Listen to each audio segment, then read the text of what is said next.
Hello everyone, welcome to Pons Coaching Center. Today we are going to see about a concept that is always used in probability. Probability படிக்கிறதுக்கு இது வந்து one of the common concepts with coin, dice and cards. இப்போ சில புக்ஸில் இல்லாமல் இருக்குது, but நம்ம just ஒரு common நாலேஜ்க்காக கற்றுக்கலாம். ஸோ இன்றைக்கி ஒரு கொஸ்டின் அண்ட் கார்ட்ஸ் வந்து எப்படிலாம் இருக்குது அப்படின்றத பார்க்க போகிறோம். ஓகேவா?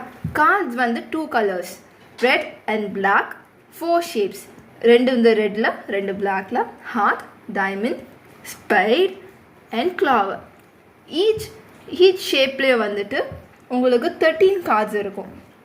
2 to 10 and then plus ace, king, queen and jack. ஓகேவா? ஸோ இதெல்லாம் சேர்த்து 13 மொத்தமாக சேர்த்து 52 cards. ஸோ இங்கே நம்ம கேட்டிருக்க கொஸ்டின், ஒரு வெல் ஷஃபிள் கார்ட்ஸில் கிங் மட்டும் இருக்குன்னா அதோட ப்ராபபிலிட்டி என்ன?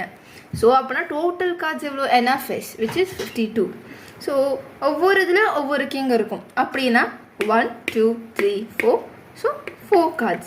இதெல்லாம் எழுதிருக்கேன்னு சொல்லி கவலைப்படாதீங்க, ஜஸ்ட் சேம்.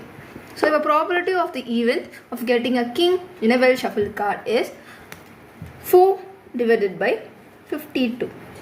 இப்போ நீங்கள் வந்து சிம்பிளிஃபை பண்ணிங்கன்னா 1 divided by 13. Thank you everyone.